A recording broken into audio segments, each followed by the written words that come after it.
rickshaw here. Of course, I can't advertise this. I didn't do a short or anything like that, so I hope some people find me. And we'll wait until we get a few people on. My beard's getting scraggly. I think I might shave. I gotta get a clippers. I'm on Coumadin, so they want me to be real careful. So I think I want to get the clippers and shave up. Make my sweetie happy. And we got our buddy here. Papa, tell them, but they scared the crap out of you. Look, I am your father. I don't know why my phone's making noise. I got the Chemo on there. Somebody, hello. Hey Tia, how you doing? I got the Chemo on there. I want to buy one of those little tiny electric pumps for the bicycle tires and stuff, and they said it's going to be free. We'll see. Larry, how you doing, buddy? I'm glad you found me. I don't really advertise this anymore, so you guys I guess it just pops up on your feed. I don't know how that works. I have the other, my son's phone. It never pops up on his, even though he's subscribed to this channel. Hey, Ken, how you doing? Good evening. Why didn't I go the other way? Yeah, we're just fiddle farting around today. We were taking it easy. It was kind of cold today.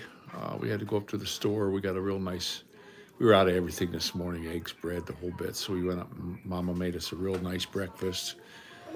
Fruits, veggies, eggs, bacon. I don't eat the bacon because I got to be down on the salt right now with the kidneys. But they did a test on the blood thing and said my blood went haywire. They needed me to get into the hospital. And then they didn't send a thing to pick me up. So I don't know what the heck's up with that. I have to go down Monday for the regular chemo treatments. Whoop. Sorry, I dropped my phone. So I'll see him then on Monday. This is just on a little stupid stand. My hands, I can't feel anything in my damn hands. I can't feel anything in my tips. So if I touch anything, I don't know I'm touching it. I just knock my phone down. But I get a few more people on here. I got 5 on there now. I'll tell you what's going on with the apartment here that we live in. They're like, all of a sudden they're playing really crappy hardball with us. My son Maddie and I were here for over 6 months. Never late on the payment. No trouble. I mean, we don't cause no trouble. We keep the place real clean. And then my wife came, and when she came, we had to pay $50 more a month. And because I had the cancer, they kind of let me off the hook. So I didn't know what it was for, so I didn't pay it for a month or two. And then I asked them, and they said, "Oh, it's because she's there." So we paid it. I just paid it was like $150 by the time I paid it. And then so now they told us we have to move out of the 1-bedroom because of my daughter and move into a 2-bedroom. So we said, okay, great, we'll take it. They got one down the hallway, 2-bedroom with a bath and a half. And I'm like, okay, it's a little more money, but we'll take it. Well, now they say I need this stupid guarantor. I don't know what that. I'm 63 years old. What the F do I need a guarantor for? So they say I need that, and they're not going to give me the place without one. So I have no idea what that is. I got to ask them. Then they wrote on this thing saying, okay, my lease is up in July, and if I don't get out by July, they're going to evict me. And it's like, why would you do that? I've been here a year already. I pay all the time. Why would a place like that do that? Why would they evict me out when I'm a paying customer? I'm not getting this place at all. The main lady, they just picked up a new building, so she's running back and forth between 2 buildings. And she said, no, you can go month to month. She told me that last week. I said, okay, we'll just do that. Well, then now the young girl that's sort of taken over is like, I don't know. I don't know what's going on with her. But my wife is looking. She's looking for a different place. If they're going to be shitty with us, there's no sense in staying in a place like this. If they're going to be crappy with us, there's places around here that are a little bit cheaper. We saw one of them that was a 3-bedroom that was cheaper than here, and it had a washer and dryer in the kitchen. Front-loading washer and dryer, and it was cheaper. Plus, it was on a ground floor to where each unit steps outside, out into a grassy area in the trees and stuff. So we kind of like that. No balcony or nothing. There is a second floor on the building, but you know we don't want that. We don't need a second Something floor. fell. So we're going to look around. I think when the kids go to school this week, we have until July. We can't leave early because we'd still have to pay. But we're going to start going around to places. Most of these places want money to fill out an application. You know, anywhere from 20 to 40 bucks. 80. One of them was 80 bucks. It's like, shit. You go look for a place, you'll be flat stinking broke. You know, it's just aggravating. It wasn't like when I was younger and you used to get a place. You walked up to a place, you handed them money, and you moved in. You know, those days are long gone. I don't know what. One thing that happened to me that's really bad. When you don't use credit, your credit score goes down. So when I came here, I was like 630.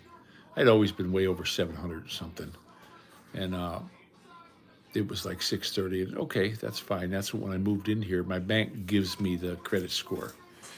Well, the only credit I have a credit card for $1,000, and the only thing I use it for is I have bills like the cable TV and the electric bill come before the third. So what I do is I pay it with the credit card, and then when the third comes around, I just pay the credit card off.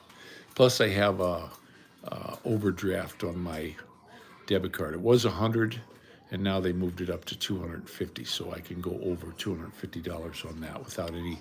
There's no charge on it unless if I pay it off within in a month or so, then there's no charge on it. Well, now I looked at my credit score at the bank. It's like 530, so I went down 100 points. That could be why they're playing hardball with me. I don't know. It just seems to me really stupid, but kind of a major bummer. My wife's a little upset. I wouldn't mind staying here. The kids like the school.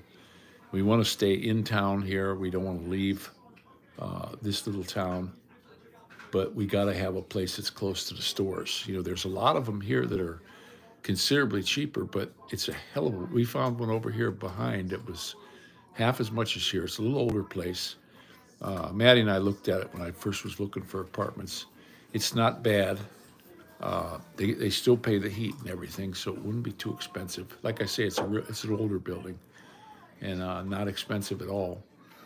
But the problem is, we would have to walk about 3/4 of a mile just to get to the grocery store. We still don't have a car.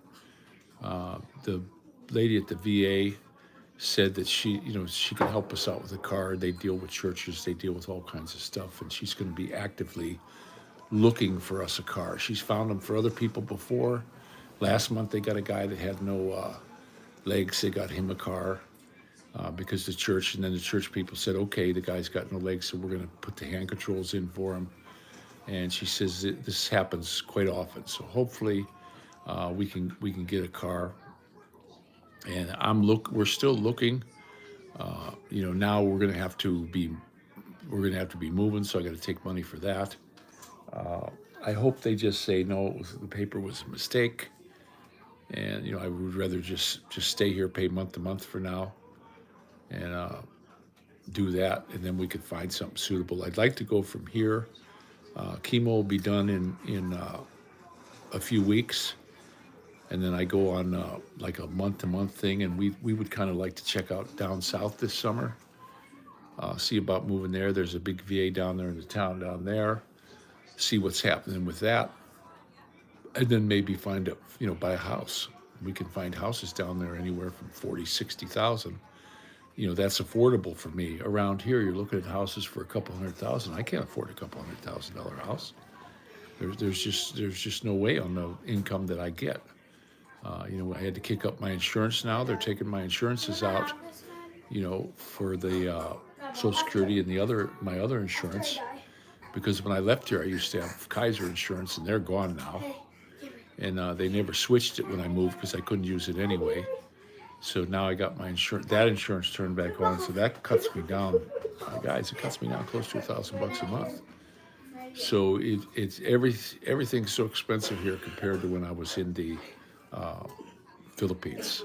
I mean, we just had all kinds of money in the Philippines.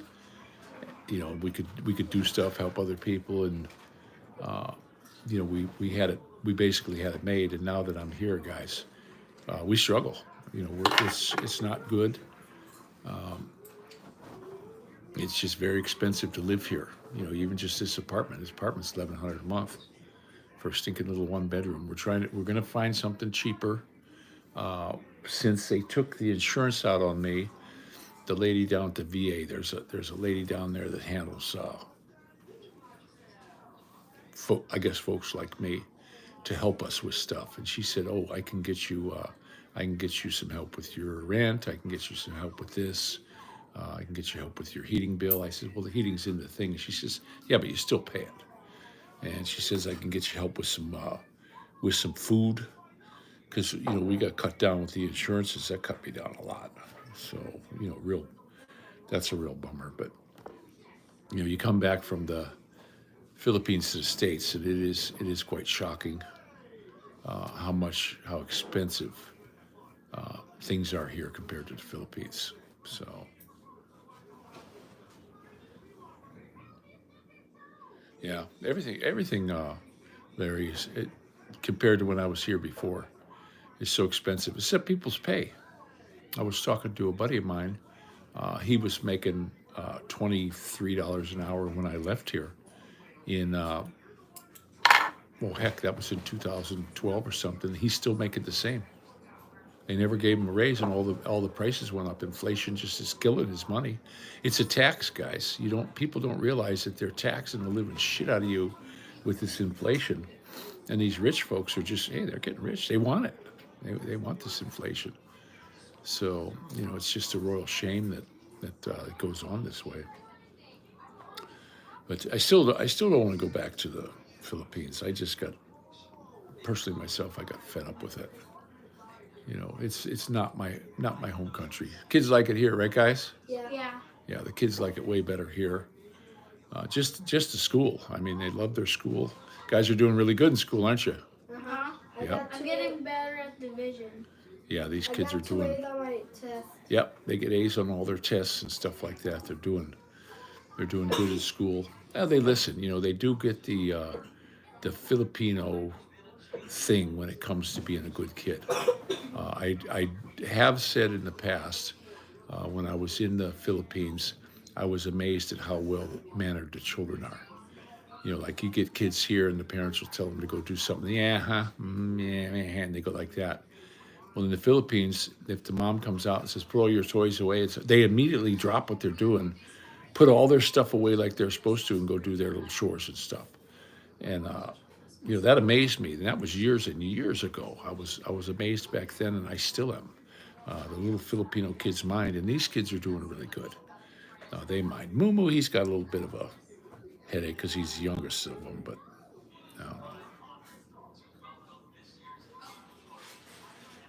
yeah, our rent, if we were going to move, it was going to go up a lot more. And then we were looking at apartments, and we saw some really nice apartments for like $1,800 a month, $2,300 a month. And I'm like, wow, super expensive. These folks that can afford that,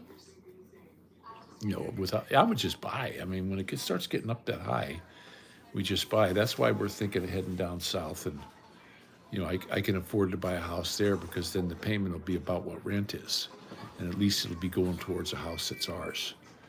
And hey, Hammer, how you doing, buddy?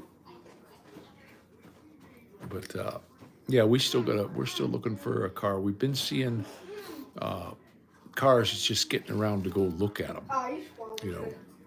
And I did see a couple nice ones, but you really gotta crawl in and look at them. I don't have an inspection mirror, so I gotta kind of crawl underneath them and stuff. And you see a lot of really bad frames here.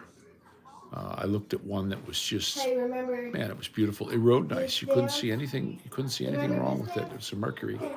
Couldn't see anything wrong with it. And then when you get underneath, there's a big chunk of the frame was missing from rust. And it was being held together by the sheet metal. So you really got to take a look. Hello. There you go.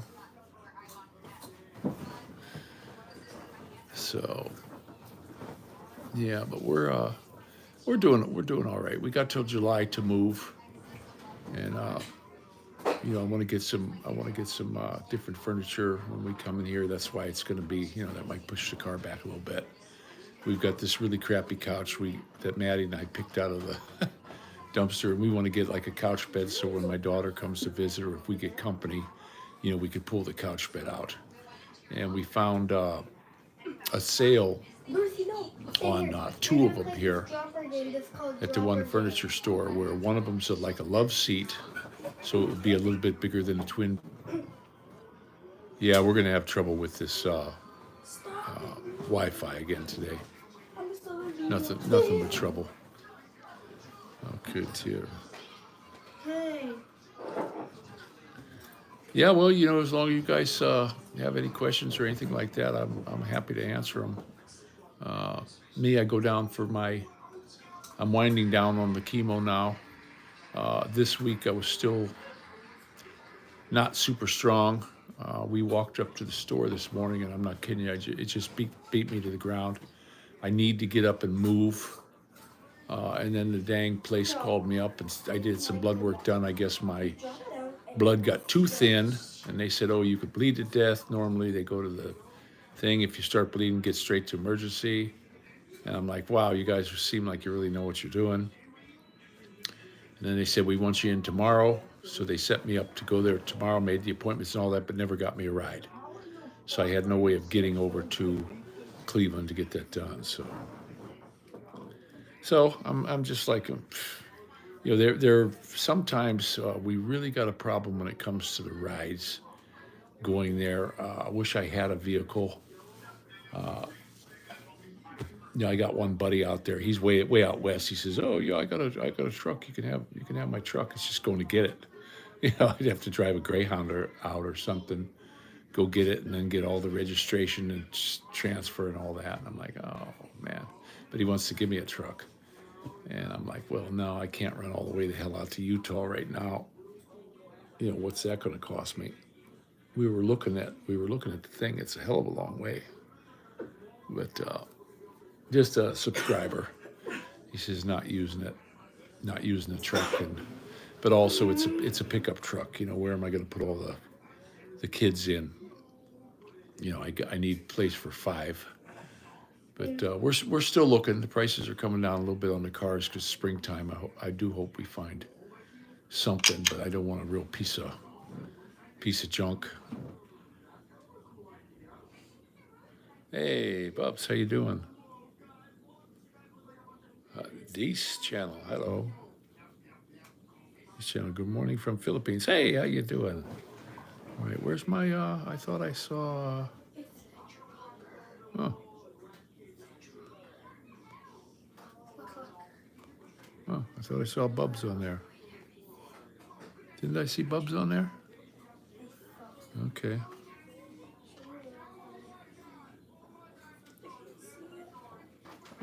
Larry Francie was hidden by Rick Shaw. I didn't do that. I didn't hide you, Larry. Message was deleted by Rick Shaw. Returns. I didn't do that. I must have been an accident. Oh yeah, Larry. The kids do love it here. One nice thing is the school that they're going to. The center of the whole school is this huge library. It's like this huge open area, bookshelves, and the kids are what really important to me is that they sit and read. And because if you can read, you can do anything. Mumu sits and reads a book every night. He brings his books home from school and he'll sit there and read. Dorothy reads to Maddie when they go to bed. And so they're reading really good. And they picked it up, they picked it up quick. So yeah, sorry about that, Larry. I think I hit a button on there. I didn't mean to kick you off there. Nothing. That was an accident.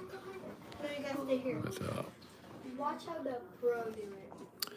But I'm really happy with how they're doing in school and seeing their papers coming. They bring their homework home and they're just getting nothing but A's, and they're getting little stars for being just being good kids. They're not being rowdy. They're not being crazy in school. Me, I was like a class clown. I was a troublemaker, but they had good grades. So I had going through school, had pretty good grades. So. And them days is long over, and now I'm watching these little ones. And my little ones went bowling over last weekend. Hopefully we can get bowling again. I used to be, hey Dave, how you doing? I'm kind of right now my hands are still numb. They gave me this medicine for my hands that make my hands helped a little bit. It took a little bit of the edge off my hands hurting, and they still don't work good. And then the girl said, "Hey, we should move you into 2 of those. It probably will really help." Well, I started taking 2, and I got real bad dizzy spells the next day. I almost fell over twice in the kitchen. Good thing my wife was standing there. And then, so I just cut it back down. It went away. So then I gave it a couple days, and I took it 2 again after a few days. Same thing. I got dizzy. So we basically cut them completely out. So now my hands are, they're kind of sore right now. But they claim that once this lesion thing is done on my back, that'll go away, because it never happened before. This is all since this multiple myeloma crap. But hopefully I start feeling a lot better and build up a little bit more strength. I just walked up to the store this morning. Got pretty tired. I got that walker thing. They gave this to me. I don't know if you can see that over there. Where is it now? Oh, see that red thing over there? That red walker chair right there. Let's see if my finger, there it is right there. They gave me that, and Rollinator, they call them down there. And that thing's really nice because I can turn around and sit on it if I need to. And it's high enough to where I can get off it. I had a couple days I couldn't get out of it. I actually had some old timers help me out to get out of it because it's still a little bit low. I wish it was another, 2 or 3 inches higher. And, that's the highest one that they make, though. And VA gave it to me. I didn't pay not a dime for it. I says, I don't got to pay nothing for that. And they're, no, you can. That's yours. That's for part of your service. I'm like, oh, that was really cool. And, of course, they gave me this bed here. And I like the bed because it's a regular hospital bed. And you can push the button that raises the whole bed up like this. And it makes it easy for me just to fall off the edge. If I'm sitting way down low, it's hard to get out of. It's like a low chair. Even the toilet, I can't get off the toilet. It's too low. So they got me one of them high chair toilet seat things, which, I never thought I would have ever needed in my life, but I need it. And then they gave me that thing for the bathtub. We don't leave it in the bathtub. We bring it in, but hopefully we find an apartment that has a regular shower. My hardest thing is stepping over the tub. Usually I get my wife in there to, I'm really afraid of taking a fall. And these tiles on the floor, if they get a little bit wet, they're slippery. We got rugs down and all that, but they said you don't want to take a fall right now. So many of them old timers in the VA that I see getting their chemo or getting their checkups and stuff either had a broken hip or they broke their wrist or they broke their knee, something like that. So I don't want that to happen. I'm trying to be as careful as I can. But my wife definitely was looking up some beautiful, couldn't believe all the apartments that we saw close by to here. We want to stay in this town so the kids don't leave school. Dorothy's going to be going next year to the middle school up here. The boys will still be going to the one down here. But there's apartments real close to the middle school. So the boys would ride the bus. And Dorothy we would probably just walk her because some of them were in sight of the school. So that would be okay for me. I'd like to start, get up every morning and do a walk. I wanted to walk out to the garage today and check the bike out. I ordered a center stand for the Kawasaki because if I do get a car, it leans over really far. And if you measure from the wall, it's like 3.5 feet. It leans really far. So if I can get it on a center stand, then I can stand it straight up. And that way the handlebars will be up high and we might be able to get a car in there. Because I'd like to get something that's decent size, like a Mercury or a Lincoln. Something that's going to, they're longer. And, we're going to have the bike in the back. So, and I'm not getting rid of, so many people say, oh, you need to get rid of it. Hey, Bams, how you doing? They say, oh, get rid of your bike, get rid of your bike. I'll never get rid of that bike. Never. It might be my last bike I ever own. I may never get to ride it again, but I'm not getting rid of it. I've always had a bike since I was a young man, my entire life, and I'm just going to keep a bike because if I start to feeling better, I'd like to jump on it. I'd love to if I start feeling better after the chemo's done and the kids go to school. My wife and I could take some rides. We could jump on the parkway.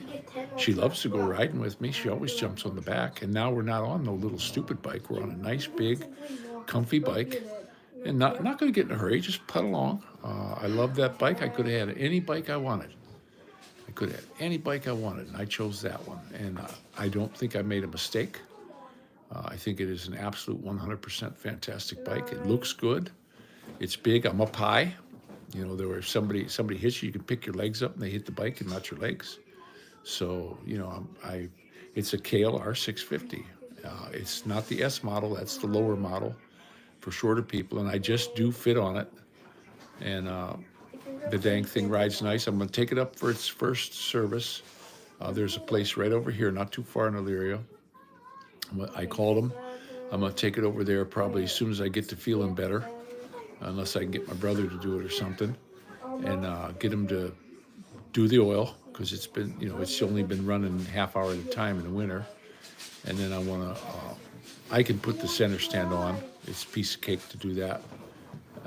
And I want them to soften up the rear suspension all the way now. I want it real nice and cushy. Hey, Dave.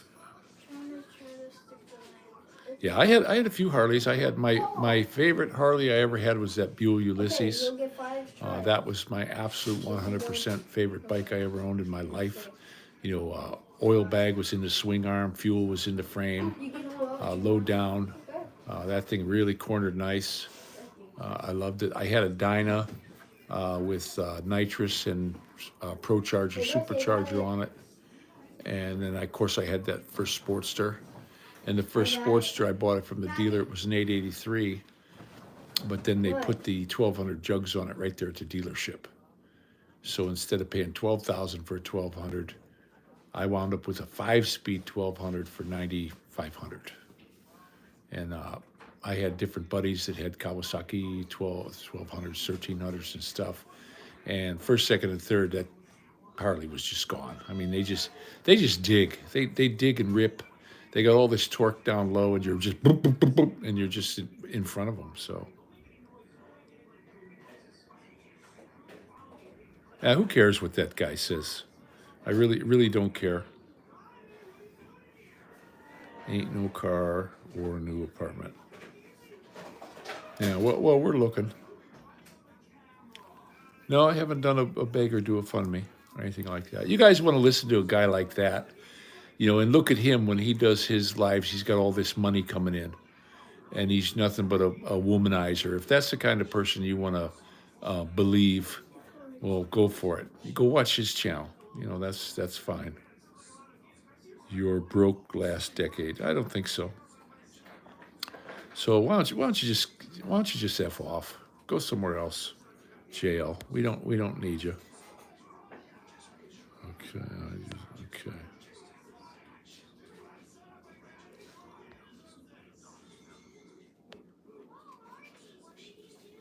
Yeah, I get tired of these trolls. You know, this Ricky Drama. Hey, how you doing, Paulie? This Ricky Drama guy, if you watch him, he cuts everybody down. I mean, it doesn't matter who you are or what you do. The dude really cuts everybody down. And it's a shame that they have to be such little people like that. And I shouldn't even give them any time, you know, on the channel. But it's very sad that they have to have a shtick like that.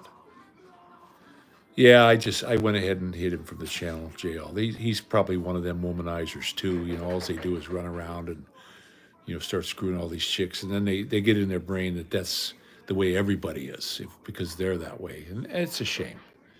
You know, it's a real shame that, you know, people are like that. These poor little girls out in these countries, you know, they're looking for an American guy, and might be a good woman and stuff like that, but, you know, not with these guys. You know, they're just going to bang them and dump them, and that's a shame. And he don't care which one. I've seen a couple of his videos that people sent me. I got a buddy Ron sent me a couple of them from him. He even goes with the old ugly ones. I mean, he was with this one. My goodness, this woman she was like an old mama-san. So, hey, good one, Bams. I like that. I never saw that before. There you go. Yeah, but we're doing okay. We're doing okay here. I'm really happy that the kids are doing fantastic at school. They got the weekend off, and we really haven't. We didn't do anything. Didn't plan anything this weekend, but they had their bowling last weekend, and I want to get them out again. I can't bowl right now. I couldn't even hold a bowling ball if I wanted to. I used to be a hell of a bowler. I was when I was on the league. When I was very young, I had a buddy whose aunt had a bowling alley in the town we lived in, and I bowled like 103 and 105, and I thought, okay, that's not my game. And then when I got divorced in 2000, I lived across the street from a bowling alley, and I had nothing to do. My kids were taken from me. I didn't, so I would go across the street, and it was $1 an hour through the week, Monday through Thursday. And I bowled Monday through Thursday, and just picked up a lane ball, and sometimes I'd be there by myself. There was like 20 lanes and nobody there, and I think there was an upstairs and a downstairs too. And so I'm bowling, and the guy says, "Man," and you don't score anymore. The machine scores it for you, and I'm scoring 150, 160 like that. And the guy says, "Hey, how would you like to be bowling around 200? Your problem's not you anymore; it's the ball. You're throwing 24, 25 miles an hour. You need a ball." And I says, I'm just chucking a rock, pal. I don't want to really spend money on it. So he went into his little bowling ball area, because he was the guy who drilled the balls and stuff. And he gave me this older ball. It was called a Piranha, a blue one. First game I bowled was over 200 with it. It was making a real nice turn, and just toss it. So then that one, somebody stole it. I had it for about 4 or 5 months, and he asked me if I wanted to get on the league. And right when I joined the league, my back got real sore, and I left it in the car, and I came out the next morning. Somebody went in my car and stole it. So I didn't have it. And I'm like, oh, bummer. So I had to buy one. And they're not expensive. You can get a really nice ball for around $100. And I bought shoes and a bag and all that stuff. So I got about $150, $180 into the whole deal. And I started bowling. I had an average of right around 220. I was just kicking butt. Seemed like every time I threw it, the ball I got was a Brunswick Diesel, and I didn't put a thumb hole in it. When I was going up practicing, I had two of the exact same ball. I'd practice with the one and then use the one for the league, and people were taking it. So I told the guy, "Don't put a thumb hole. I don't use the thumb hole anyway." So they drilled the one ball, my practice ball, with no thumb hole. Now I didn't want him to drill a thumb hole in my league ball, but he goofed and did it anyway, and I didn't want to make him take it back. So pretty cool guy. But I used to, man, I was bowling 4 times a week, and then I bowled on Thursdays on the league, Thursday nights on the league, and we were doing really good. So, but I'd like the kids to play that. We got bowling alleys around here; they're not too far. A little more expensive than what I'm used to. If I get a bowling ball next time, and we get the car going, we'll go to Pennsylvania, where my daughter lives. It's a lot cheaper over there to bowl. So, Paul, I actually don't feel too bad. I'm just still a little bit weak. I can get up on my feet now by myself, which is really good. So, that's just the way it is right now. Until I get this chemo done, I guess. I keep asking, when's it really going to kick in? And I talked to one old fella down there. His name was Al, a real big black fella, and he said he didn't really start feeling better until he was complete with the chemo. He said he was completely done. He had 8 courses of it, and he still was weak. His wife was helping him around and stuff, and he said slowly, week after week, he got stronger and stronger and stronger and stronger. And then he said, boom. So he's been 2 years out now, and he said, I'm doing really good. And he looked good. He said he picked his weight back up, and he's in that remission thing. So I hope the best for him. So he seemed like a pretty nice fella. I was talking to him. He went back for a yearly. What they do down there is they came in for a checkup after a year, and then they give it to you again once a year. I guess that's their protocol. I don't know. I'm going to have to ask the doc about it. They were talking about something about stem cell. As soon as I'm done with this, sending me over to Carnegie Mellon and doing stem cell. I don't know what that's about. I have to do a little bit of reading on that. Talk to the doctor a little bit more and see what goes on with that. So I'm not too sure. Anybody knows anything about it, you can put in there. Hey Jeff.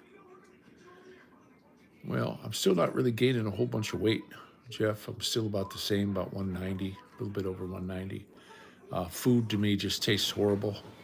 One thing we had today, one food I really like is them Encore Salisbury steaks. So we ordered some from Walmart. We can't go to Walmart, but they delivered it. So I ordered a few boxes of that. I don't know how much junk food that is, but they taste good to me. So I had that and a big thing of rice. I can't have the potatoes right now. They don't want me having any potassium or anything.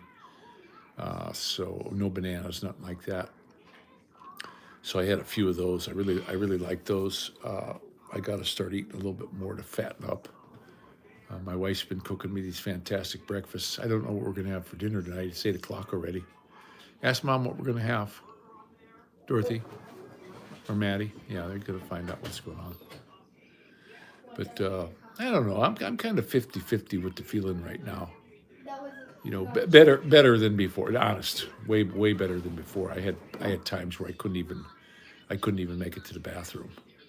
You know, and when I talk to, I have to go in there and they set you kind of around they got these really nice recliners in there, and they don't put you in a room by yourself. They put you in with a couple people. So I talked to some of these older timers. I think I'm the youngest one in there, and it's the same story.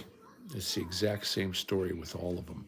What's happening to them? You know, they said they just went down, and everybody that comes in on my day, which was Thursday, now it's Monday, is the same thing, multiple myeloma. So, oh, good. I'm glad that fixed you up. My dad had that. My dad had prostate cancer, and he asked the doctor. He says, "How long does it take something like that to kill you?" And the doctor said, "I don't know, 20 years." So he didn't do nothing. He didn't do a dang thing about it. And I don't think that's what killed him. I think my dad had the same thing I had, you know, and he just didn't get it treated. But he had Alzheimer's, so he signed himself into that old folks home. But you know, back when the VA was bad. Now they're pretty good. Their food still sucks. Absolutely horrible stuff. But you know, you definitely don't want to be in there, you know, with their food. It was, you know, it was like every other time. You get breakfasts were good. I really liked their breakfast, but I'm a breakfast person. I love to get up in the morning and have a mess of eggs. And my wife's been giving me strawberries, blueberries. I've been getting mango, grapes. You know, lots of different fruit. I always liked fruit for breakfast. And of course, right now, blueberries and stuff like that are really, you know, good for my system. But glad you got that fixed up, Jeff. I can't believe how many people I'm running into had some sort of a cancer or another. And I feel bad for a lot of you guys. I'm glad you come out of it. I know Kate on there. She had cancer also and went through the chemo and stuff. There was a little old lady when I was going to the first hospital that had it. And she had all kinds of trouble. Me, I'm lucky. I'm not sick feeling from the chemo. My hair's not falling out. It's actually getting darker. You know, everybody's saying, asking me if I'm dyeing my hair. It's getting a little bit white on the side there, but I think the chemo darkened my hair. That's pretty wild. But it's kind of a gloomy day today. I was going to go outside a couple times, but it was pretty dang cold. We walked over the store. I had to have my gloves on. My hands were so cold, and I made it about halfway, huh, Dorothy? I made it about halfway before I pooped out, huh? So it was really nice having that little rollinator so I could take a little sit. I got a chair wherever I need it, and it's not cold to sit on. There's a bench about halfway. It's a table that they have sitting out on the little mall here. Hey, handsome. Can I bubble gum? I don't know. Can I buy bubble gum? You got money? No. I don't have any. And sitting on that, it's a metal like picnic table, so it's kind of cold. This thing, it's material, and it's pretty nice. I really like it. So.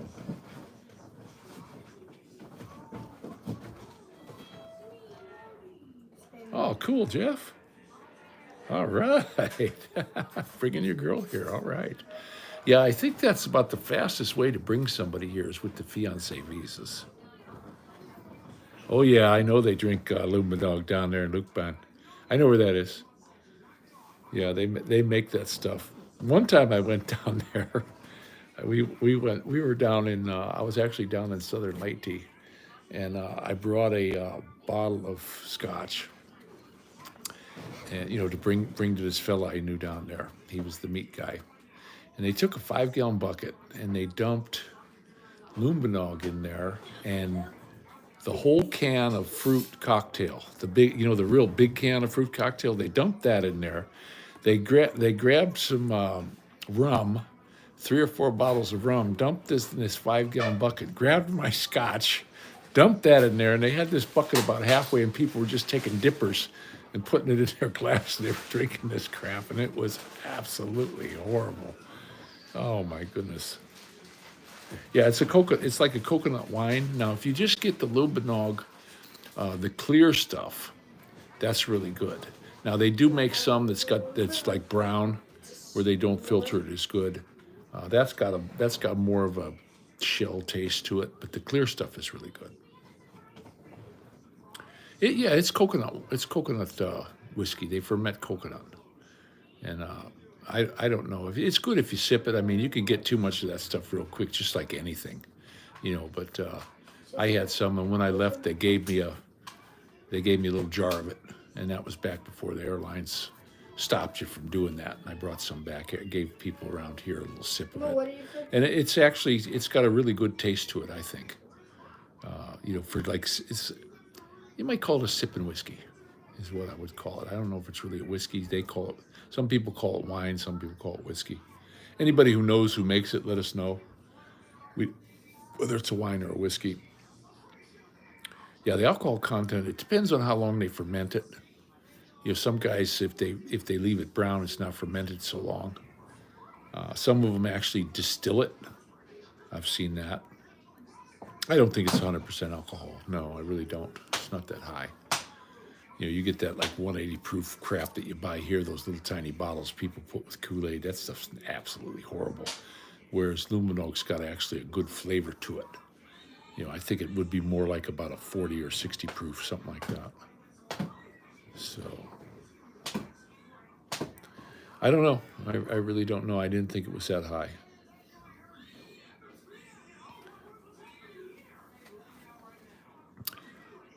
But I probably won't see any for a long time.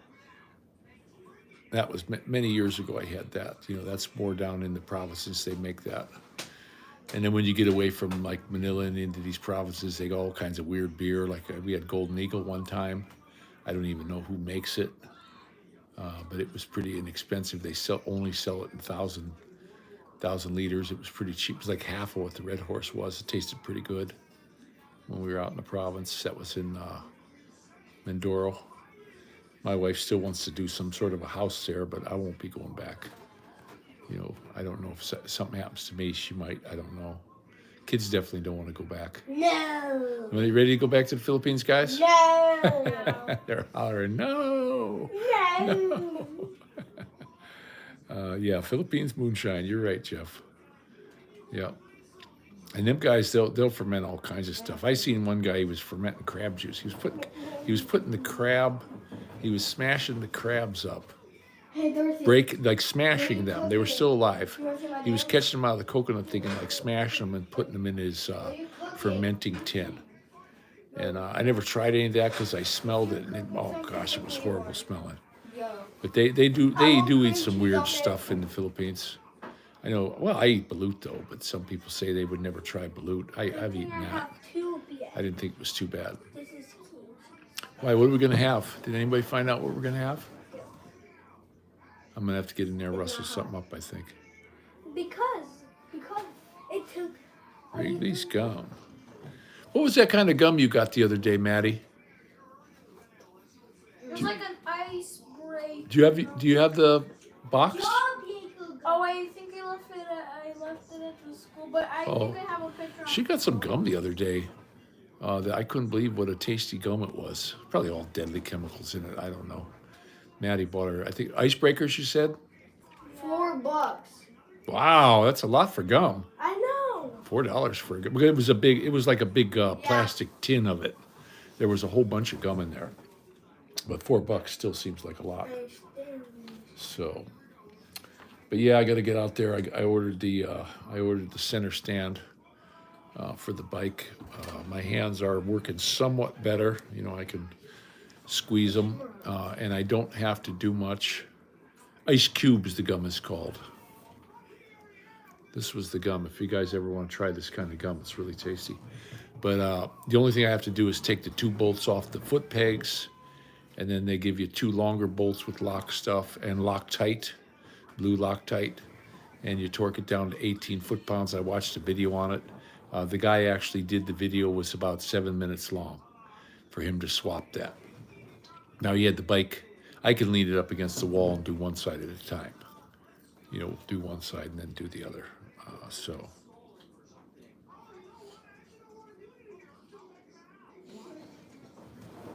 Oh, Jeff. Yeah, let's. We should definitely get in touch with my wife, West Virginia. You're close. You're not too far. Probably, I don't know, a few hundred miles. Because if you're down below Cincinnati, you're like in Parkersburg or somewhere. And we do know some Filipinos here. Oh, Roanoke. Let's see. Papa, did you buy boarding milk? Yeah, coconut sap. Papa? 40 to 50 proof. That's what I thought. Up to 160 proof. I must have not had the real high proof stuff because it tasted pretty good. Shenandoah's, yeah, that is really nice over there, Lawrence. We've been through there. I had a friend live down in Parkersburg. They were tearing down a barn and gave me a bunch of wood. The house was built with oak, maple, and walnut. And I got a bunch of the walnut for the gun stocks. Okay, south. So that's a pretty good ride. That would be because going down to Cincinnati is good from here, I think, is about 3 hours. So you're looking at about 4 hours or so. We're still, like I say, we're still looking for a good buggy. I'm just not going to buy the first thing that pops up. You know, because I don't want to get a lemon. I have to buy something that's going to be safe for the family and good. So, yeah, we're going to get a ride. We want to go to. We might take a bus, like drive out to find where there's a bus. I want to take the kids to the Niagara Falls this year, and if we go down south, you know, might want to drive down there to Ronald's and go look at some houses down there. I can get the VA home loan with, you know, just almost nothing down. And if the house is, from what I'm understanding, if the house is undervalued, which a lot of these are, if it's way undervalued, you can get it with no down payment. So, you know, I'm thinking, boy, that would be, you know, that's how you get these old houses where the people moved out and they're living with their family or they're in a nursing home or something, and we could pick up a nice house down there. Might be a fixer-upper, but, you know, I have to teach the boys how to fix stuff up. That's all. You know, I was always pretty handy at fixing things up. My hand, you know, I'm not working that good now, but I can definitely direct them on how to do things. Now, still didn't get to a gun range. I got to wait till payday to go get some ammo, and then I'm going to give my brother a call. And I'd like to be outside and use it. One thing about my AR, I've seen 3 other ARs, and when you pull the bolt back, it's like super easy to pull the bolt back. Now, I don't know about mine because it's a 450 Bushmaster. That thing is hard as heck. It's got the two-finger pullback. It's not the one-sided. Even a couple people who pulled it back said, man, that thing's really hard to pull back. Now, it might be that way because that's the most powerful cartridge they put in an AR platform. You know, the spring might be heavier. I don't know. But I had a heck of a time pulling it back, you know, just grabbing it with my fingers. So I couldn't get it with my 2. I had to grab it with the middle fingers and pull it back. But once it's back, you're done. But we'll see. And the pistol, I can operate the safety good. I had that out today. I'm going to swap magazines on it today. we take that everywhere we go. So I got to swap the magazines out and give this one a rest. It's been sitting, loaded 17 rounds for a while. I might take a couple out. Yeah, it's got to be because it's everybody who pulled it back said, "Man, that thing's really hard to pull back."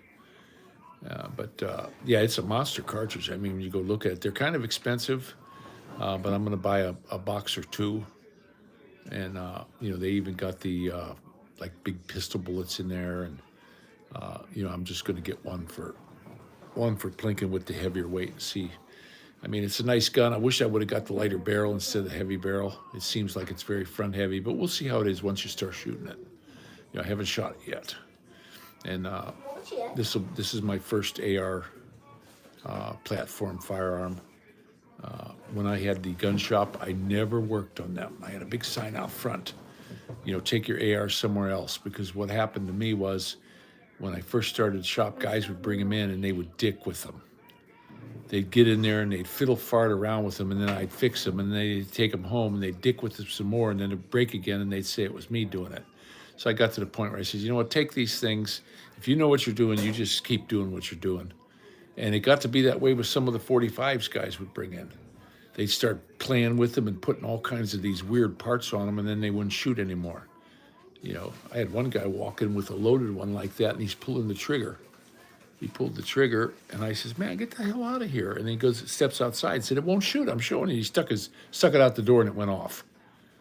I'm like, look, pal, don't come back to my shop. Get the hell out of here. So, yeah, it's definitely. It even looks like my brother's got the 223. I was thinking on getting a barrel for the what the hell is that?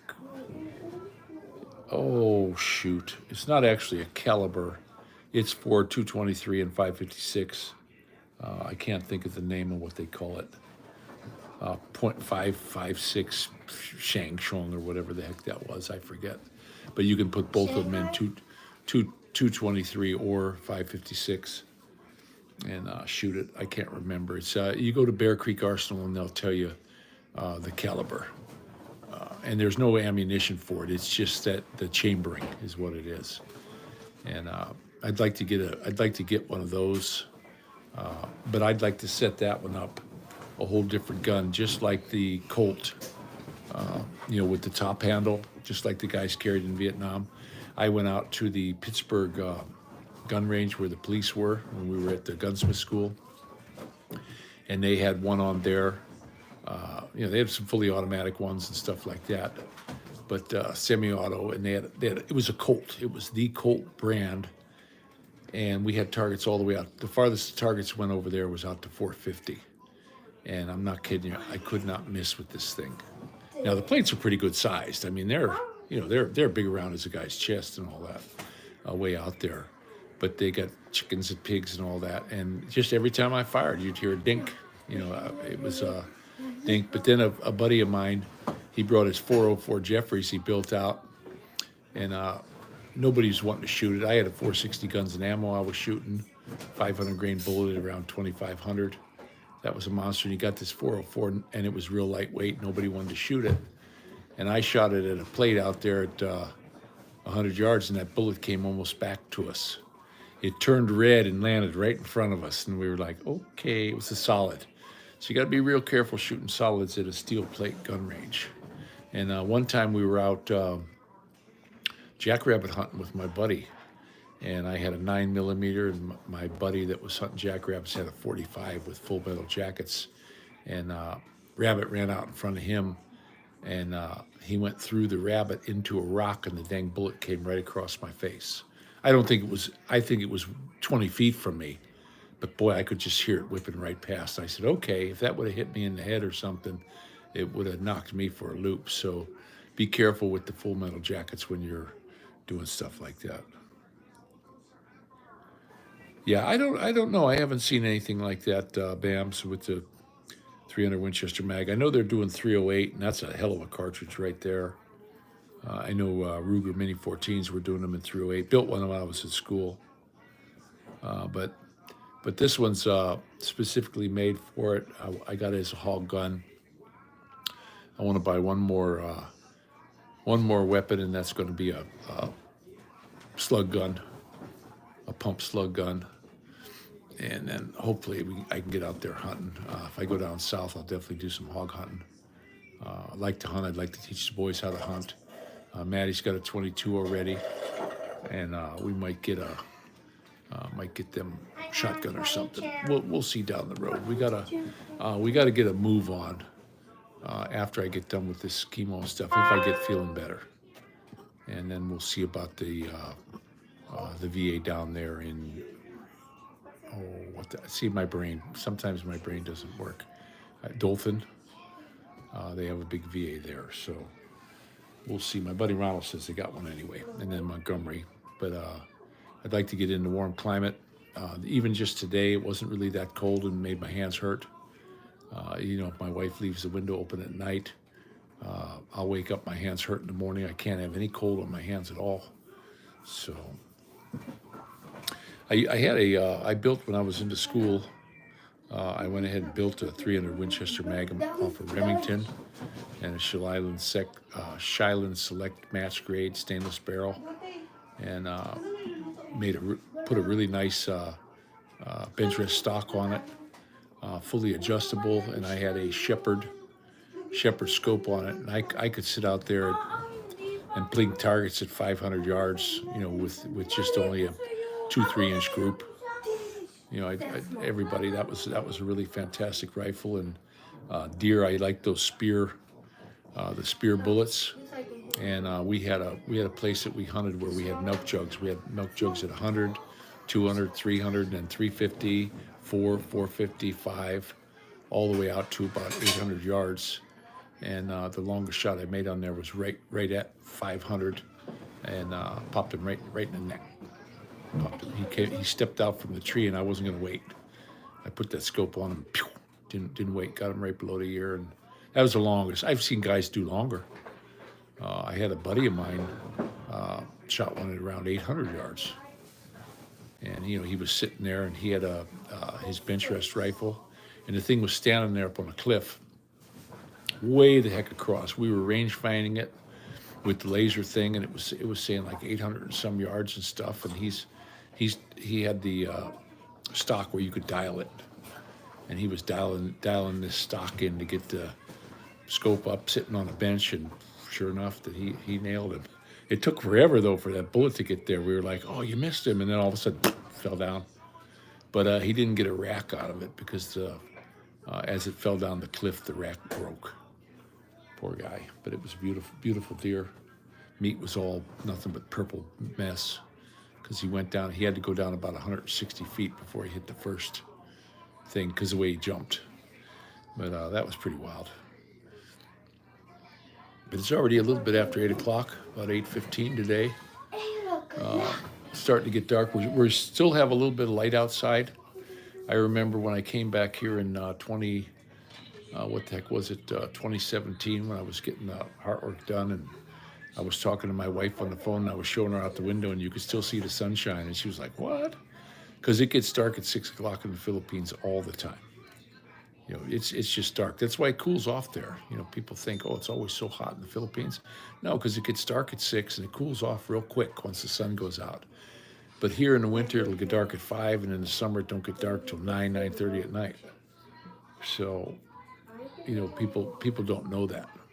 People from the Philippines, they have no idea about that. Plus, they don't realize that all the leaves fall off the trees. We teased my buddy Scott's wife about that. We told her that the Chinese did a nuclear bomb up in the atmosphere and killed all the trees. Because she called my wife, and she went in November, and she says, oh, all the trees are dead. Yeah, because it's winter. But we had a little bit of fun with her for a month or two. Anyway. But we definitely want to get out of this frozen tundra. I do. And I would like to get down south, hopefully. Hopefully they get me fixed up on this chemo stuff, and I can pick up a little bit of weight and get my hands working again. Other than that, I don't feel too bad. My back's a little bit stiff, and that I think maybe I'm sitting around a little bit too much. I need to get up on my feet and just start hiking. Today we did a little bit of a hike, and I think what I'll do is tomorrow I'm going to hike, and then I'll sit, hike, and sit. Just keep doing that until I get moving. So, all right. Well, so anything going on with the rest of you guys? I'm glad there's a few of you in here. May, Paulie, I can't do any pizza reviews if you're still there because my taste buds are all messed up. I can't, nothing tastes right to me. The Salisbury steak was good and fruits are good, but most of the foods I eat anymore, they just don't taste right to me. I think it's because all these different pills I'm taking. We just filled up my little pill bucket this morning. And Dorothy and I and Maddie, we filled it up. I got rid of the hand pills, and we're going to start weaning off. Doctor said after a bit I'll be able to wean off of the blood thinner. There's a bunch of them I can wean off. I don't know if I need the stomach pills like for that help you keep from getting sick, because I'm not sick. And then what happened was I forgot to put them in 1 week in there. We were putting the pills in for the thing, and the 2 stomach pills wound up in the bag, and I never put them in my thing, so I didn't take them for a full week, and I didn't feel any different. So I was telling the doctor maybe I don't need those either. So the less pills I can take, the better. And I was taking like 11 different pills. 4 of them though are vitamins, like vitamin D's and calcium and stuff like that. Because my calcium, I don't know. So, and then I'm also taking that one where it keeps the magnesium or something down. They said I could have heart trouble if my magnesium gets too high. Whatever's in banana, potassium. Oh, it was potassium. The doctor came in and said, look, you're going to have to take this. Your potassium's crazy high, and you could just have a heart attack and be dead. I know low calcium or low potassium is bad, but the high potassium's even worse. So I was like, okay, so I got to take this stuff. And they're going to slowly wean me off of this too. I go in for the blood work Monday, and then they might cut that bag in half. I might pitch these, and they're going to give me half a bag. Or I just take half a bag.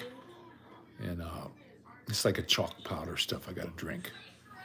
They were giving it to me in the hospital, so it carries the potassium out of my system.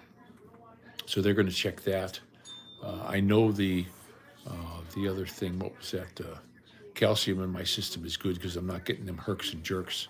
If you get these ticks and these big jerks like somebody's punching you, that's because of that. And so I think we got that straightened around. They're getting slowly getting things straightened around on me. So, but yeah, I definitely want to get the AR out and shoot it. There's some things, there's so much stuff you can do to them. You can spend a ton of money on them. You can get triggers, you can get all this stuff for them. Now I got my brother, he's got his laid out. He had a guy do it for him. And he put a super nice trigger on it. This thing's just slicker than snot. It's the same company as mine. It's a Bear Creek, but he's got it slicked up. Now mine, I put a prism scope on it, 1-power prism scope. I put a real nice sling on the back, so it can go over my shoulder, and then it just sits down on my side. If you have a 3/4 length coat, you can't even see I got the damn thing. I can hide that thing real easy. And, it's a pretty nice one. I don't have a sling to throw over my shoulder, just straight down my side. And also I can hook the other one up over here on my shoulder so that it'll hold up on my chest like this, so I'm ready to shoot. And you can pull it out from your body a little bit. So I got a really nice sling. That was Mike Simpson helped me out, picking that out. He helped me with a lot on that. But they're not very expensive, guys. I was going to get a Mini 14, and it was over $1,000. These things are around $300. So you can get an AR really cheap, and you've got yourself. That's why everybody likes them, because they're inexpensive and they shoot. They shoot pretty good. Now I wound up getting the bull barrel, which I wish I wouldn't have. If I go to get the 223 or whatever that cartridge is, it'll handle 556 and 223. Chambering, I'll look it up, somebody, on Bear Creek Arsenal. I'm going to get the lightweight. I want to get the exact copy of the Colt, with the handle up on top. Because when I was shooting that, my head was straight up and down looking through a peep sight. And I wouldn't mind having the Colt, but they're $1,000. They're pricing themselves out of the market is what they're doing. Well, nobody's talking. Anybody still there? I see I got 12 people and 11 thumbs up. Pop some thumbs up on there if you can. I don't know how good that does, but a lot of people come in later, and then they'll watch this later on. A couple people said they watched. I did one. The one day was like 5.5 hours, and a couple of my buddies said, "Oh yeah, we watched it for, watched the whole thing." So, but I get to yakking at you guys a little bit. We just got a thing from the electric company. I lost my, they wouldn't let me in on the PIN. I wrote it down. As soon as I did my electric company bill, they won't send me the bill number, only the last four. So then I went ahead and I complained because I can't get in there and pay my bill, and it was late every month. So what they did was they gave me a brand new PIN. I tried it out today. Works good. Paid them. And they gave me $100 Visa card. I can pay my bill with it. I didn't use it on the bill, but that's what got my the center stand for the Kawasaki KLR. That was $104. So I used it to buy the center stand. So I wiped that out right off the bat. But at least I'll have a center stand so I can get that thing a little closer to the wall. I really like that bike. They also got another nice bike too that's got a good motor. It's that Versus. I think it's a 2-cylinder. Let's see, Miss America able to pay any bill? I don't know what you mean, Lawrence. Miss America. I don't get what you mean. But yeah, I couldn't pay my electric bill. They kept saying that no, my password is wrong and my username is wrong. And when I set it up a year ago, I set it up and I wrote it down on a piece of paper. So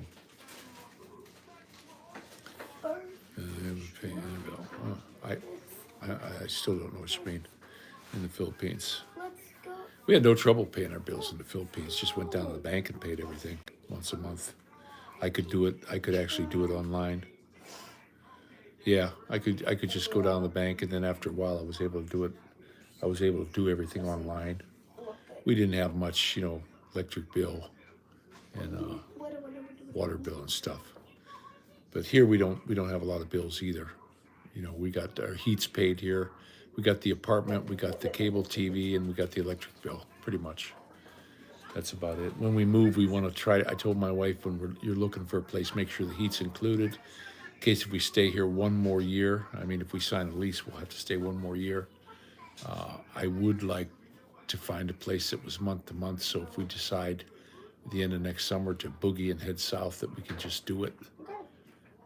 Leave most of this stuff and just get more stuff when we get down there. Bring our personal stuff and just sell all the furniture or, get rid of it. But I definitely want to take my bed with me. We'd get a U-Haul or something like that. She doesn't drive though, so I would have to, if we did get a car, we'd have to tow it or something like that, get a tow dolly, something like that, or get somebody else to drive down and give them a bus ticket back. One of my nephews or something. But I just want to get out of this cold weather. This is just, and this year was supposed to be the warmest winter we had in years and years and years up in this area. And I was still pretty cold. How you doing, Bob? Huh? Watch the water. Can I have that water so it don't spill? Thank you, mister. They gave me my nice little hospital thing, my jug. I drink like 4 of those a day. They want me to keep the fluids up for the kidneys. Kidneys, I guess, are doing okay. I go in for the kidney test Thursday, I believe. They're doing the blood work every week, and I guess they're coming back. I guess they got plugged up with these antibodies. They said that instead of having 40 antibodies per milliliter, I had 400,000, so I plugged up my kidneys. So we're doing okay. It's going. Everything seems to be going the right way, and I hope this thing goes into a remission and I don't have any more trouble with this. You know, it can be done with the chemo. Oh, there's a lot of nice cars in there. What's this? Let me see. That one's a Tesla. That's an electric car. We did see some pretty nice. I don't know where it went. Where did this is the old one. Where's the new one? We actually got this car paper, and there's a lot of really nice cars in there too. But we saw a. I'd like to go look at it. It's local here. It's a '74 Cadillac. It's in fantastic shape. The guy says it runs tip top. Doesn't have that many miles on it. 472 motor, 4,000, and he said flat. It won't take anything less. And it's in beautiful shape. He's got very detailed photographs of it. There's no rust. It must have come up from Florida. Now it could be turned over. I don't know. I have to give it a good look, but you know, that seems like a nice car. I don't care about the gas mileage. I really could care less because it's not like I gotta go to a job every day. Did I get it? I got it on You know, so that'll be okay. Not online payment. Let's see. You have to go and pay. Yeah, some of the stuff in the Philippines when I first got there, I had to go and pay stuff. You know, but after a while, I got it set up. I wound up going to a bank called Security Bank, and then I could pay everything online through them. I had Metro, I had different banks, and they wouldn't let you. Well, Security Bank, I was able to pay everything online. Couldn't pay the water. The water was some jack off. Now they got city water, and I think you can over there. Now that I leave and I'm gone, we got water. Hey, how you doing there, Mike? There's my buddy Mike. He's got his wrench in there, so watch out, trolls. We got rid of a trolley already, Mike. We had one of Ricky Bobby's buddies out there, so got rid of him real quick. So how you been doing? I just saw I like that thing you sent me where the girl caught the tuna fish. Holy cow, that thing had to be about 4 times bigger than her. Mike sent me this thing where this little tiny woman caught this tuna fish off the tuna boat. And I mean, holy cow, tuna fish are huge. And they put them in them little tiny cans. I just had a tuna fish sandwich the other day. We got some of the little tiny cans of the white albacore tuna fish, and I had a tuna fish sandwich. First one I had in a couple years, and boy, was that fantastic. My little daughter made it. Today you made me a bologna sandwich today, huh? Yep. We went up and got some bologna, but the bologna we got wasn't as good as the bologna we got up at the store. We got to go back up to Giant Eagle and get some of that bologna. That was the good bologna. But she made me a sandwich, and so that was kind of cool. And I picked up a little holster. I got it up on the refrigerator. I got another holster for the pistol, a lighter carry one. This one here is the one that I carry. It sticks out a little bit from the pants, and it doesn't get covered by my jacket with the light jacket. So I ordered a lighter weight for the Beretta, and it tucks inside the pants. So.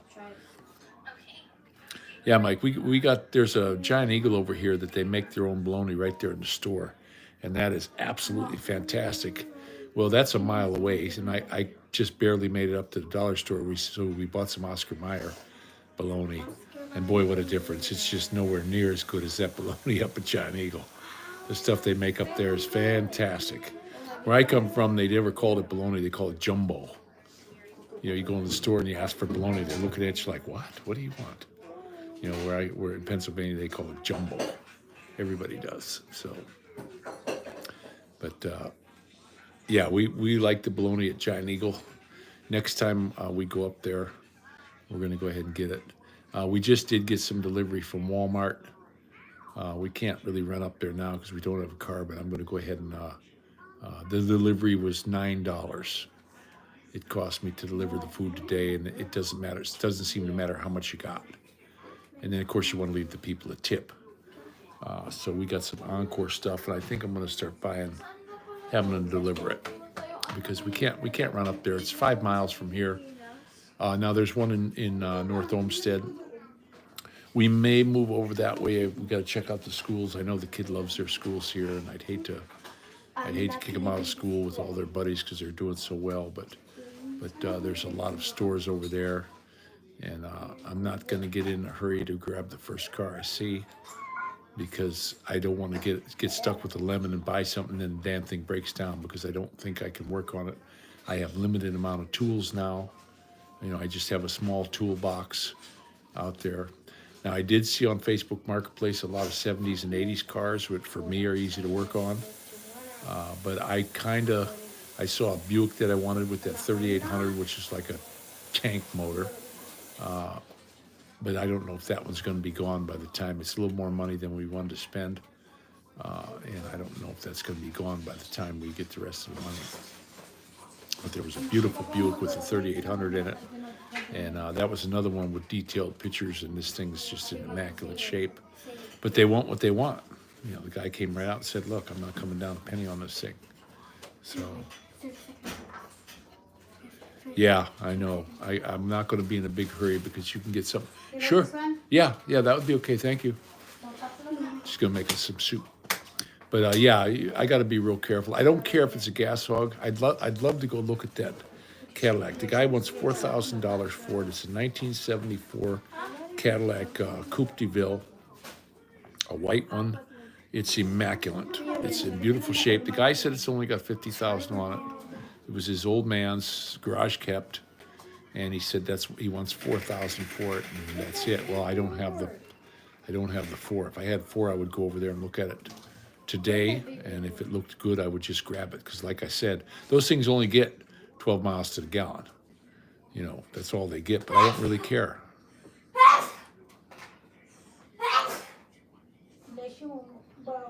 Bless you, Bob. Yeah, I just went ahead, David. I just went ahead and I saw that today. Hey, Sean, how you doing? No, you can say that. All right. Yeah, I saw that on I'm a member of the Walmart thingy, but today I paid because I didn't see it till afterwards. So yeah, our buddy Sean's there. Sean's Amazing Adventures. Check out his channel. He took a picture the other day of his little dog, and I don't know if he's able to pop that picture up on the screen, but I think he should enter that picture in a contest. That was one of the coolest looking. When I was young, I was a photographer, and I used to enter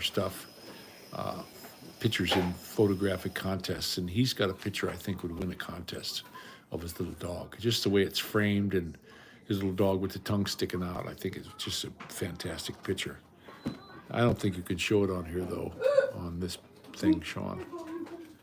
But, yeah, my buddy Mike, we're hoping to get one of these days a visit from our buddy Mike. He's doing a little bit of doctoring right now, and I got to get all that taken care of. He's got a little problem with his neck. Me too.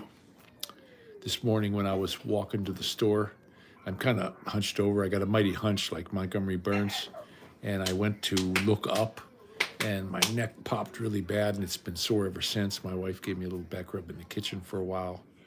And, hey, Karina, hi, sweetheart. Hi. You guys going to come visit us one of these days? You got a car now, I understand. Hope everything's working all right and we get a visit from you. We don't know what we're doing. When I first started, they sent us a notice that in July they're going to evict us if we don't get out. I don't know what that's all about because we've never been late or never caused any trouble here in this apartment. So I got to go talk to them Monday and find out what the scoop is after I get back from chemo. So I got doctor's appointments all week next week. I got chemo on Monday, and then I got another one. Sock fitting on Tuesday. I think I got one Wednesday, Thursday. I just got the whole week. It's going to be tied up. They were supposed to take me down the other day, but they didn't. They made the appointment, but they didn't make the ride. So that's why I'm hoping, if we can get a car, that I'll be able to just do it myself. I don't have to worry about it. So.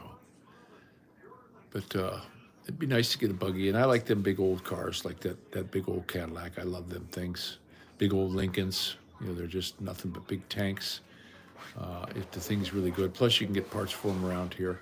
Can't go to junkyards anymore for them. They pretty much slapped all them and got rid of all the parts. It's only the last 10, 15-year-old cars, but you can go down to Napa and get any alternators and water pumps and all that kind of stuff. When I had my old Plymouths, what I used to do on them is as soon as I'd buy them, I'd go buy a water pump. I'd go down to Napa, get a water pump, a master cylinder, what are those in the brake, back by the wheels, wheel cylinders. I'd buy a bunch of that stuff and just put it in boxes, and that way if something broke. Yeah, Bam, I don't know why they did that to me. I really don't. Okay. Extended stay hotel till Monday. What happened was they told us we got to get, because of Dorothy, we got to get a 2 bedrooms. Okay, great. I'll get a 2 bedroom. This is all what I said in the beginning when I started this. So I said, okay, we'll get the 2 bedroom. Then they came back and said I need a guarantor. And I'm like, I didn't need a guarantor before. Now I need some kind of guarantor. And I've been living here for a year, paying my bill every month.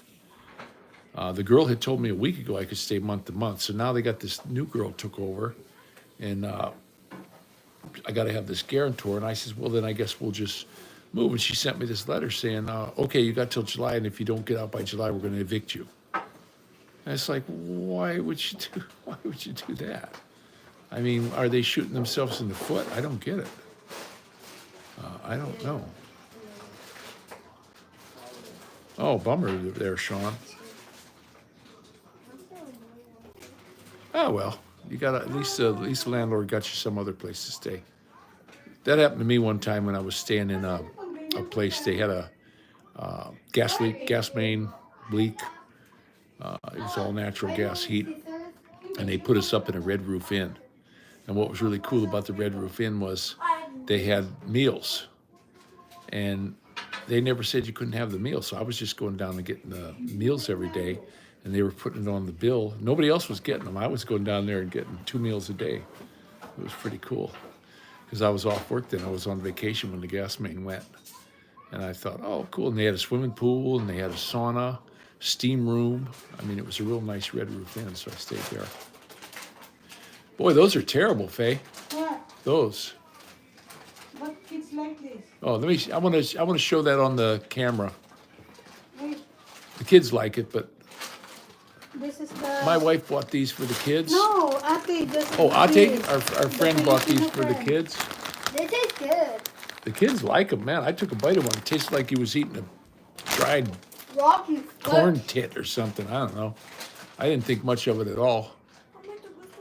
But the kids seem to like them. That's Faye's friend. She's got a Filipina friend that's coming around. Very nice lady. Super nice lady. They're going to pick them up and go to church. Her husband's a real nice guy. They're going to go to church tomorrow.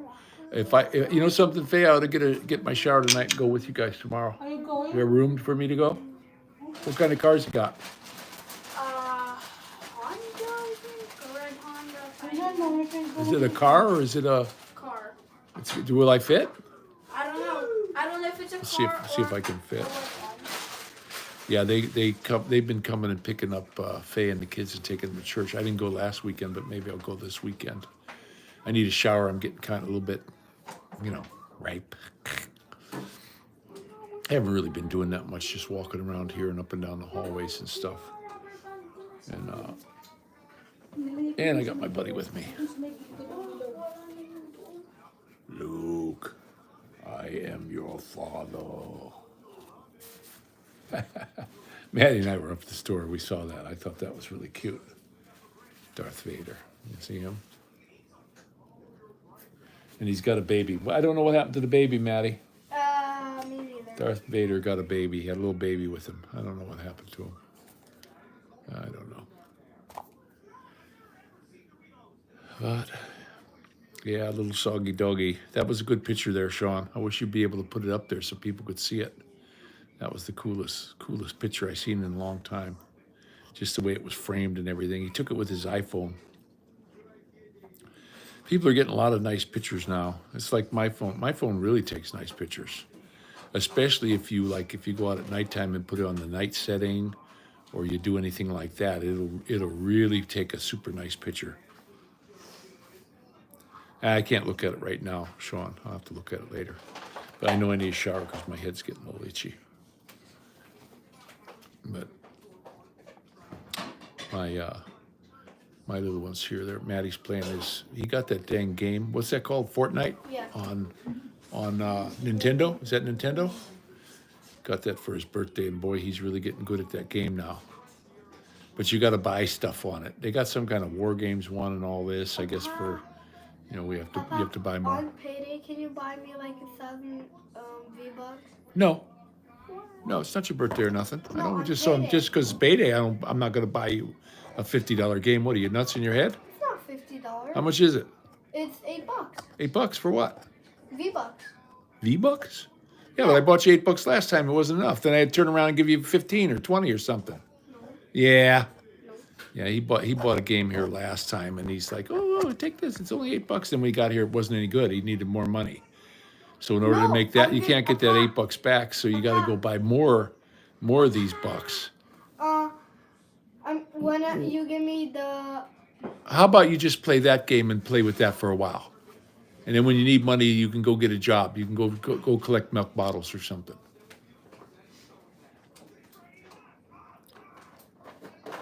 I don't, myself personally, I could give a damn about any of that stuff.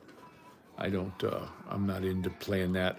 The thing that ruined me. I had a buddy, and he would get off of work, and he'd start playing that stupid game. Wouldn't talk to his wife, his kids, nothing. Play that game, eat his dinner while he was playing the game. And I watched this guy do this time after time after time, and I'm like, man, that's really messed up. That is like way messed up.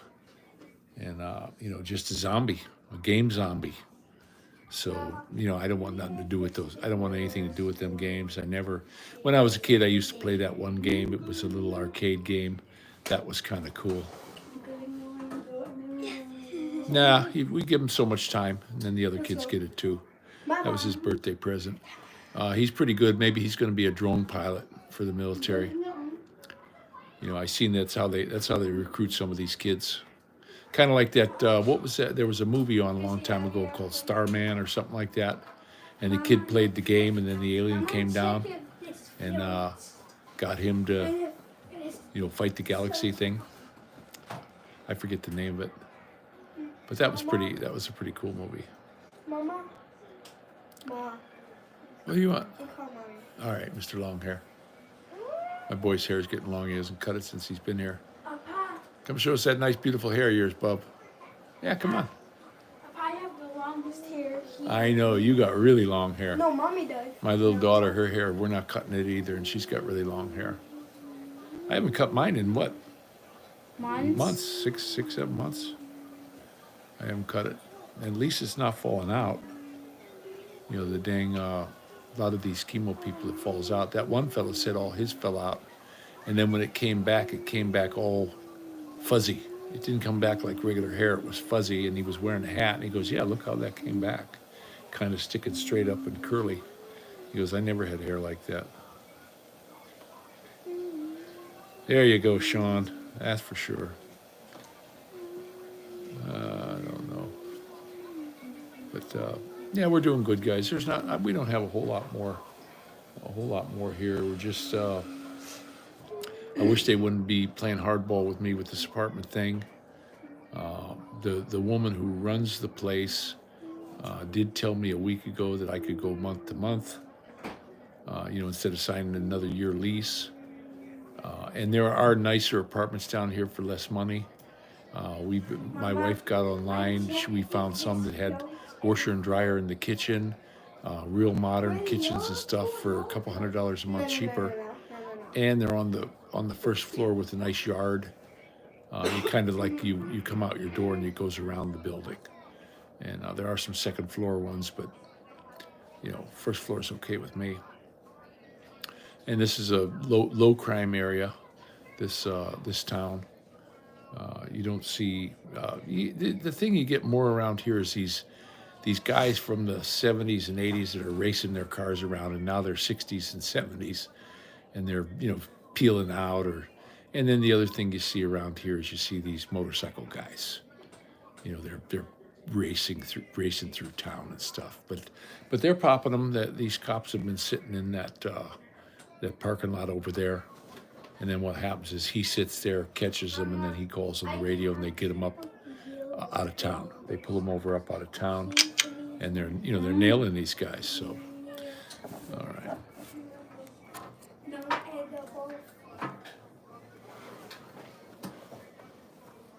Yeah, that's what the lady down at the VA said.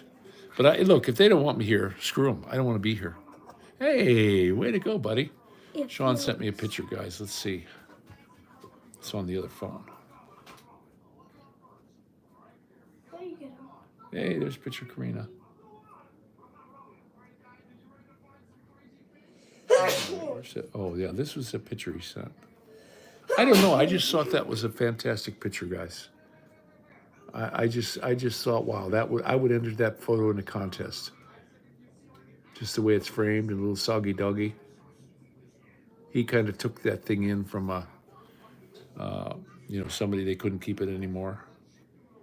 A little soggy. Little chihuahua. Bubs. Yeah, I don't, the rice we're getting here, I seen Bubs was on here. He left me a message earlier.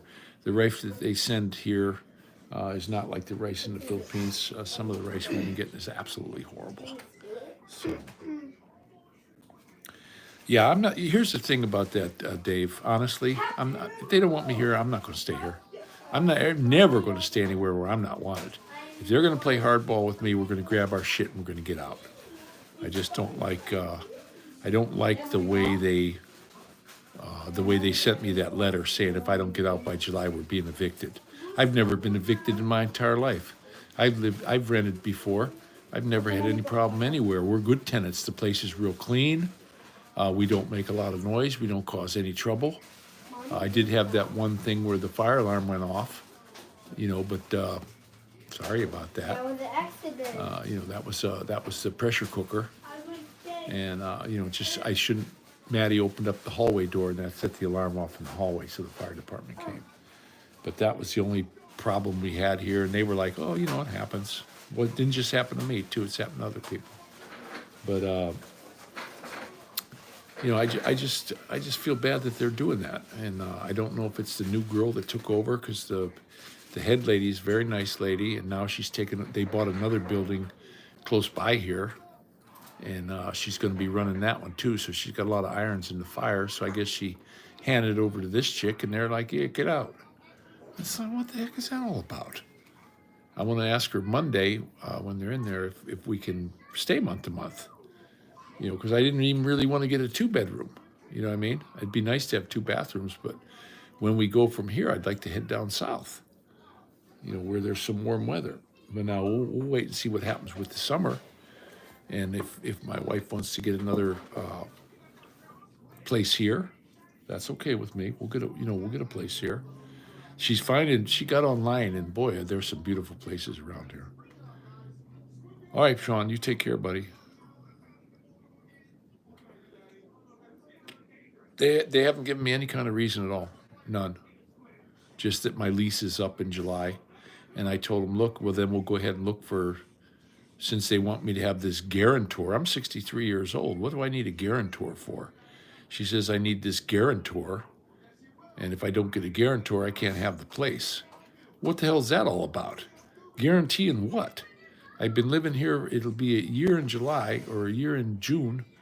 And we've paid our rent every month. So I don't get it. I think it's just this new girl took it over, and she's going to be this big tough butthole. And plus, also, it's a real pain in the ass to pay these people. The one girl told me when they first got here, they had to run all the way down south to pay the damn bill here when the new company took over. So,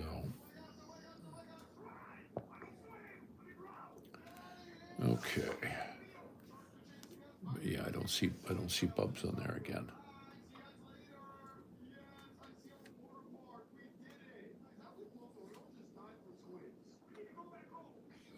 Yeah, I did put Timo on my. I did put Timo on my phone. Anybody else use that? The Timo stuff? Yeah, we're gonna go. Bams. I'm not. I'm not gonna. I'm not gonna hang around. Like I say, somebody don't want me here. I'm not gonna darken their doorstep. I'm gonna get. I could give my money to somebody who appreciates my money, not somebody who's saying, okay, you get out. Like a bad person, like I did something wrong. You evict people when they do something wrong. You don't evict people because you just want them to move. You come up and say, hey, we kind of like this apartment for somebody else or something like that. You don't evict them. This is a court process. This is where they get the federales to come down and make you leave. I see that to me, that is really, really crappy. And like I say, we paid our bill. The only thing that we didn't pay was I was in the hospital and we got a $50 a month charge that I didn't know what it was. My wife was asking me what it was. The rent was paid a month in advance already, because my pay comes on the 3rd and the rent is due on the 1st. So there's a thing. Well, it was because Faye came here. So for 3 months, we owe $50 for them being here on top of our rent. Okay, fine. As soon as I found out what that was and I called the girl, we paid it. I just paid the $150, and then I pay them $50 every month now on top of that. Our rent went up a little bit because of that. But, evict me and throw me out? Come on, guys. What's that all about? So, but there, like I say, my wife got on the TV show. Was that on YouTube, Faye? What? When you were looking at all those apartments around here? YouTube. YouTube. She got on YouTube. And boy, there's some beautiful apartments around here. Plus, we can get a thing called, what was that called? Section 8? Section 8. Section 8. I can get a thing called Section 8 because I'm low income now since I'm paying the insurance. Because my insurance, they're automatically taking it out of my check now. So that brought me down, the lady said that brought me down $150 below their minimum of what you're supposed to make. Even with my other pension from California. So I was like, oh, really? Because we got a family of 5 here. So I was like, oh, wow, so she's going to help us out. Yeah, Bams, we'd like to go down south and find a small house for sale, for like, 50, 60,000. We saw a lot of them down there in Dothan, Alabama. I feel a lot better there, Pete. I'm getting around okay. Actually, I got my phone. My phone is not connected to anything right now. Let's see how fast I can get up.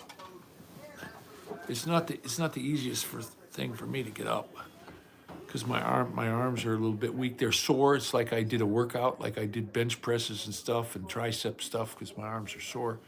It doesn't seem to be going away, but I can get to my feet now pretty easy and walk around the apartment a little bit. I'm not too speedy. Would you like to say hello to my beautiful little sweetheart? Yeah. Would you like to say hello to the folks out there in YouTube land? Yeah. Let's see that beautiful face here. Say hello. No. Come on. I don't have back. Hello. And there's my beautiful little Dolly. Where you at? Hello, I'm down here. Oh, way down Hello. there. Hey, there you are, baby. There's my beautiful baby girl. Let's see. Showy area. Showy, that's my shoal area. Well, I got a showy helmet. My wife put. Ate, ask him. Ate. Why don't you ask here, Debbie, if they allow the Section 8 here? I don't know. Ask them. Well, why you We mean? got to go down there Monday and ask them. Yeah, but if they're going to tell me we're getting evicted, let's get the hell out of here. Yes, it's okay. I don't want to be around these people if they don't want me here. Okay, guys, I guess sit back down. Back's a little bit sore from my walk today. We took a pretty good, my daughter and I took a pretty good hike up to the store, and that kind of fries me out. The swelling on my foot is gone. I had, my foot was blowed up like Freddie Flintstone. They were giving me these socks to wear, and the dang socks went up to my knee, and they made like sores on my leg, and just blotch marks and stuff. And I'm like, oh, this is really bad, especially the right foot. It was twice as big as the left. I couldn't get my shoes on. I had to just sort of stick my toes in the shoe. And some of them socks were even tight. I had to just walk outside with socks on, no shoes or nothing. And it went down. It's just, there, we're back again. Sorry, guys. Florence, I don't know what Florence, let's see, showy area. I don't know what that is. Yeah, well, we were talking to Ronald down there in Alabama, and he's in the Dothan area, close to Georgia and Florida. Hey, Born Free, how you doing? Yeah, it's good. My little sweetie's taking good care of me, I have to honestly say, even though I holler at her a lot. That's okay, she hollers right back, don't you? Huh? I said, you holler right back, don't you? Yes. Yes. You're like a lazy to bath. Arr. Patient. Yeah, she don't like that I'm not going in there and bathing right now. She says I stink. Yeah, I gotta go. I don't really I stink. don't I like just, a stinky patient. stinky patients. You don't like stinky patients, she said. So I gotta go in. I gotta get a shower. But you know, the nice thing, I can do it on my own now. I don't need help. The only thing I gotta worry about is slipping and falling. But you know, there was a time here a couple weeks ago I couldn't even get my foot over the tub without help. You know, that's how bad this thing got. And like I say, those guys down at the VA that I talk to when they're getting the chemo and stuff, they all say the exact same thing as I say. You know, it's pretty much the same thing happened to them. They couldn't walk. I talked to a little old black fella, and he's like wanting to give up. And man, don't give up. He says, man, I can't hardly walk without this thing and all that. Yeah, it'll go away. You know, take your treatments. I'm getting better. I told him I'm already on. I got 2 more to go. This guy was only on the second one. And I told him, look, I'm getting better. And then we were talking to this fella, Al, who was getting ready to leave. And Al said, no, stick with it, pal. He's a real big black guy. He was a real super nice fella. And, you know, he said, no, just stick with it. You know, they'll fix you up. And so, you know, I hope that guy listened to that. I really do. Because, you know, he seemed like he was giving up. Okay. Okay. Yeah, I haven't seen you for a while there, Born Free.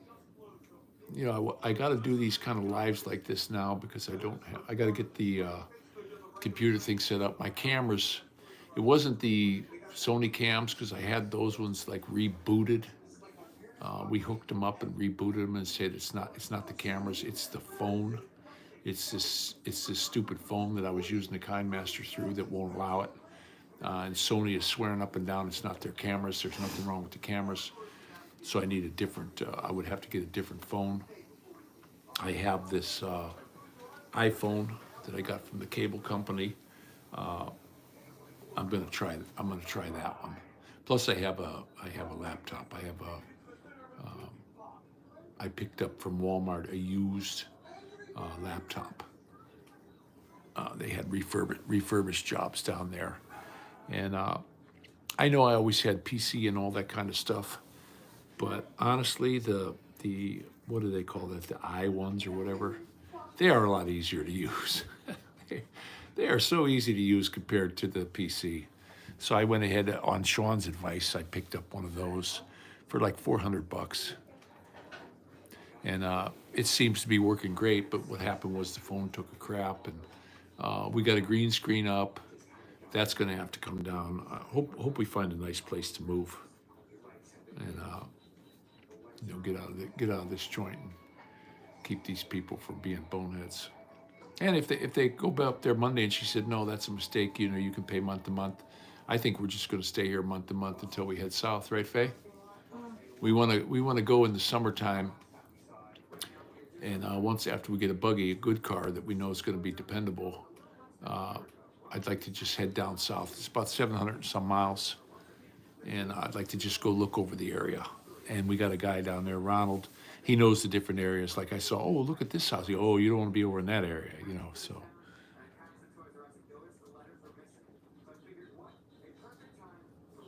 Everything's automated now. Yeah, so. Well, I might shave today too, Maui. I got to get those clippers. Naku, I'm getting ugly face. I'm gonna start looking younger, a little bit younger again. Hi, sweetheart. Did you say hello to the people out in YouTube land? Hello. There's my beautiful baby doll. Huh? Are you my precious? Yep. You get good grades in school, don't you? I don't know. Back here. What? Cold. Oops. Huh? You forgot. My wife was cooking soup and forgot to turn the fire on. What? Did you forget to turn the fire on? Which one? The soup. No, I thought I said hi to bath. Hard to bath? Yeah. Cause cold. Oh. Ow. We look like no bath. Dorothy also Yeah, no we bath. got. I just bathed. Yeah, this place, I came here when Maddie and I first come because the school district, you know, this is definitely one of the better school districts. Plus, the crime is super low around here. Most of the cops are pretty decent fellas. You know, they come in and out of here from time to time, and they're not, you know, they're not jerks.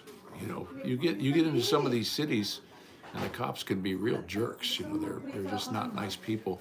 Where you get out around here, they're same as us. You know, they're just regular guys. They'll pull you over. You know, they're like, hey man, you know, take it a little bit easy, and then they'll 9 times out of 10 let you go. You know, they're not going to be nailing you for all this kind of money or anything. So, and a couple of them that we've seen here are actually kind of nice. I still don't like the idea of seeing women cops. I think that's a huge mistake. But I don't know. Yeah. There's been a few of them come through here. There's one big one. He stops up here. I think his mother lives here.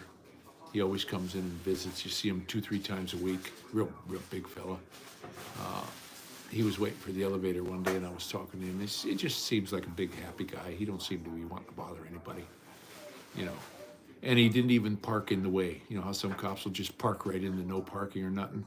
No, he parked in a regular spot, a way off. He wasn't trying to assert any kind of authority or anything. I noticed that right off the bat. So I thought, okay, this guy's pretty cool, you know. So, but yeah, I did see one lady get stopped over here.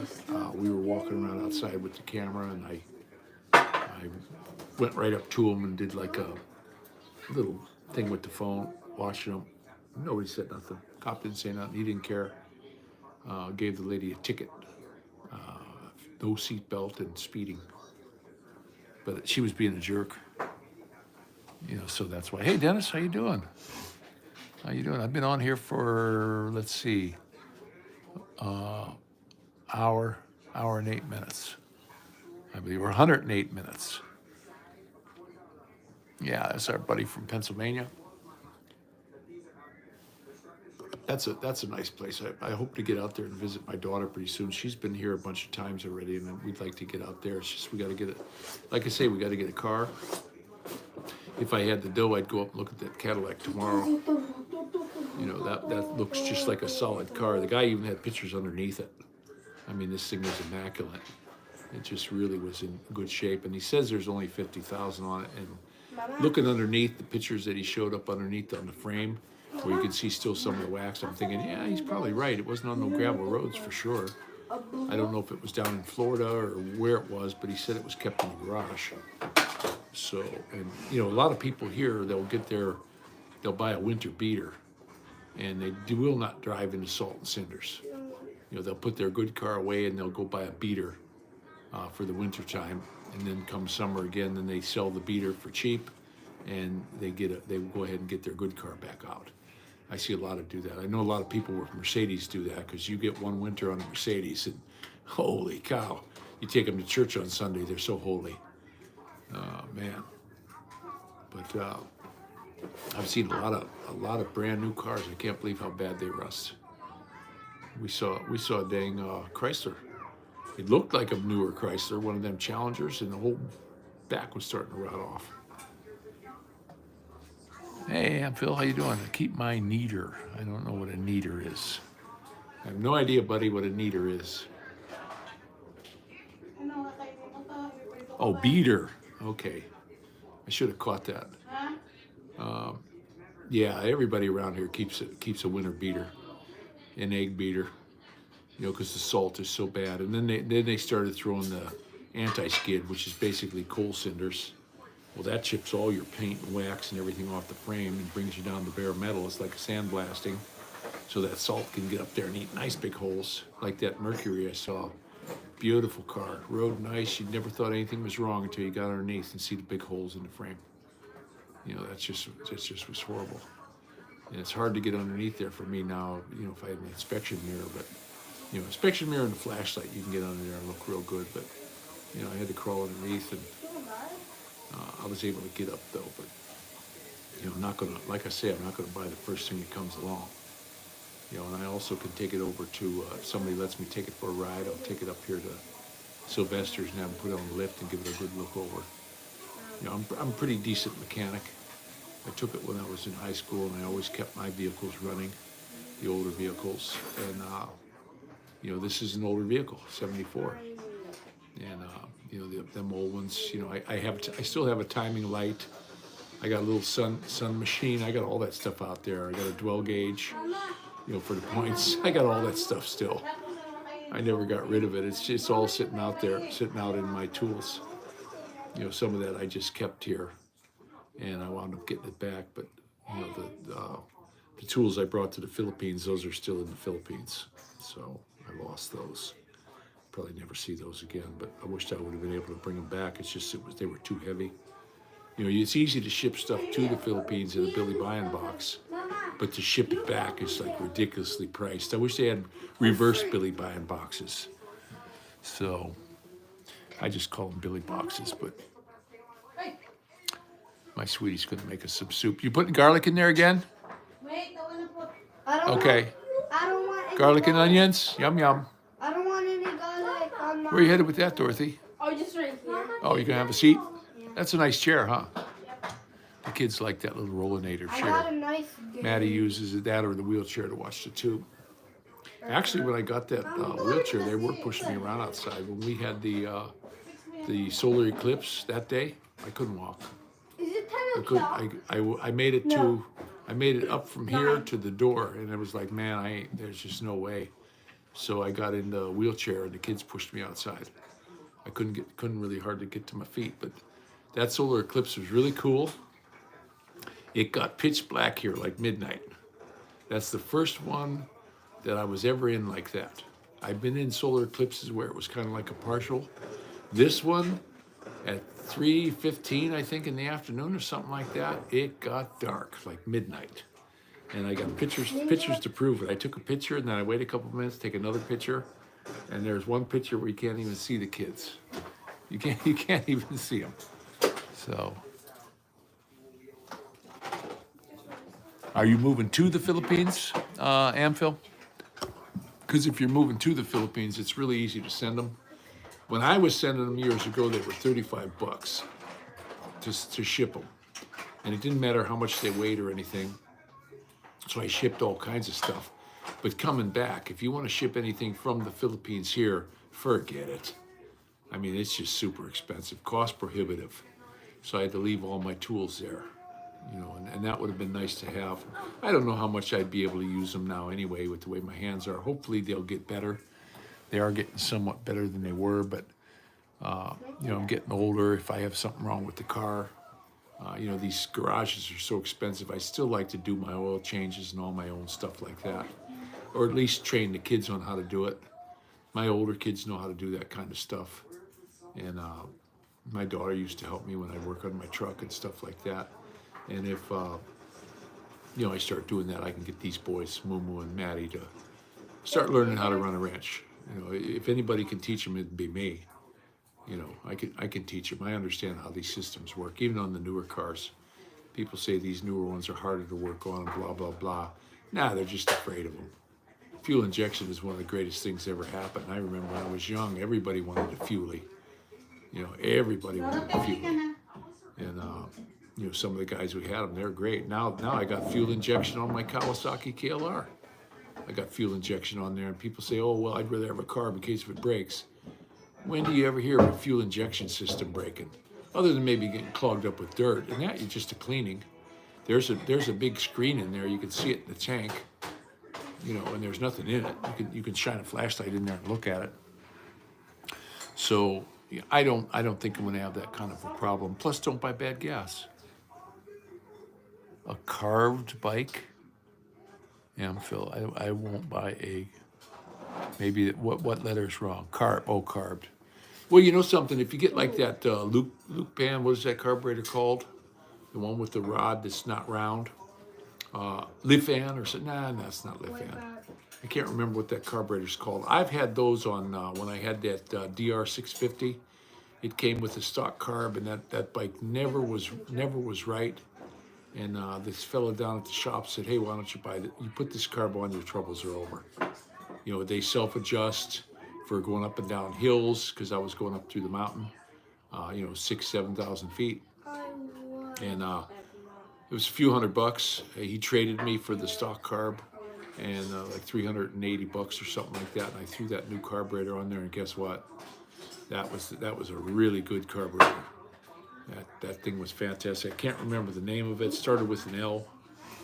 And what it does is it, instead of having that round rod in it, it's like flat on the back so that it can pick up more fuel at certain times. Like if you get up into the thin air, it's like self-adjusts. Anybody who knows what carb it is, they put it on there for me. It's not a Mikuni, no. It's got nothing to do with Mikuni. These guys have been making them for dirt bikes since the 70s, and a lot of people don't know about them. I have to go back online, and I'd have to look it up. But I had it on that Suzuki DR 650 that I had, and that was my hammer bike. I had a Honda 650. That was my big floating on the cloud bike. But my DR, that was just hammered a piss on a bike, and nothing ever went wrong with it. Once I put that good carb on it, we beat that thing in the desert, and I'd fly over big rocks and hills. I hit a boulder one time that was almost as big as a bowling ball. Bent the crap out of the rim, and I still didn't go down. It just sort of pushed me off to the side and flopped me around. And then a couple guys pulled up in their little thing, and we hammered the wheel back straight, and we passed it and everything enough to get me home at about 30 miles an hour because the wheel was all bent and wobbly. But that was really funny. I was going a little bit too fast. I couldn't miss him. But that DR, and then I went ahead and just bought a new rim. That was a good bike. I bought it used I paid like $300 for it. Guy at work had it. And I'm like, yeah, it was beat up, but I was like, man, the motor ran like a top and didn't have that many miles on it. But that was a pretty good bike. Tough. 2 per plane. I don't know anything about putting any of that stuff on a plane. Mine always went on a shipboard. I know they let you on the plane. They let you carry 50 pounds. When my wife came out, she could have 2 suitcases at 50 pounds apiece, and then of course your carry-on, which could be 15 pounds. And she brought some stuff back. Like she brought my Shoei helmet with her. I had my regular HJC helmet. I didn't bring the Shoei because the thing fell off the side, but I should have brought the Shoei because it's got the bubble face. Whereas at HJC, you can't get that bubble face for it. It's got some weird buttons, so unless you go to HJC, you ain't getting it. And I've never been able to find it. You know, it's like a police helmet, and it's like, you boneheads, why don't you just sell the damn thing? So, Korean company, what do you want? Electron, that's it. Yeah, that was it, Dave. For you. It's Electron. Huh? You want me to put that? Later? Yeah, you can put it here. I'll let it cool for a little bit. Yeah, it's Electron carburetor. That's the one. And that I put on that Suzuki, and it was just specifically for that DR 650 or the Honda 650 or whatever. It had the right size piece on it. And once I put that carburetor on there, I never had a bit of trouble with that bike. I could take it all the way up to 10,000 feet, and it ran just as good at 10,000 as it did at sea level. To where when I was riding it stock, you'd get up 10,000 feet, and the thing would take a crap. You just lost all your power, and you'd have to start getting around and screwing around with the screw, and then I got it all discombobulated, messed up because I don't know what I'm doing. But the damn thing just lost like half of its power, and I was complaining to the guy at the bike shop, and he says, "Just throw this Electron on there." He says, "I'll buy that carb off you." He says, "I know I can sell that real easy."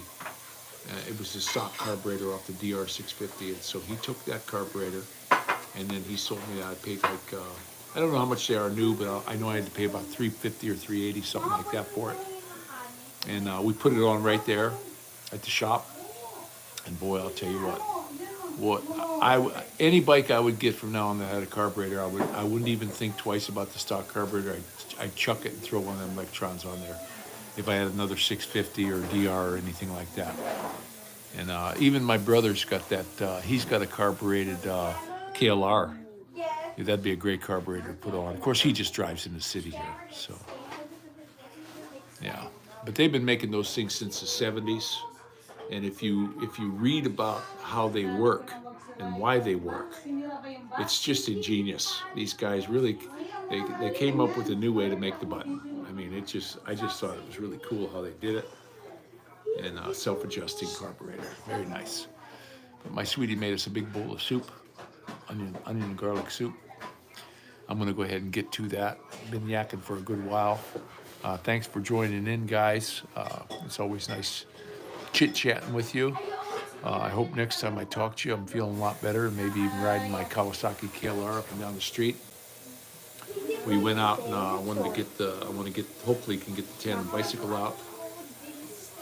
All right, Mike. Yeah, we want to get the tandem bicycle out. I think I can ride that. The only reason I can't do the motorcycle is I don't think I'd be able to squeeze the clutch cable. And if my hand let go and I went into an intersection, that would be bad. So, all right, Dave, everybody, thanks for joining, and we'll talk to you again.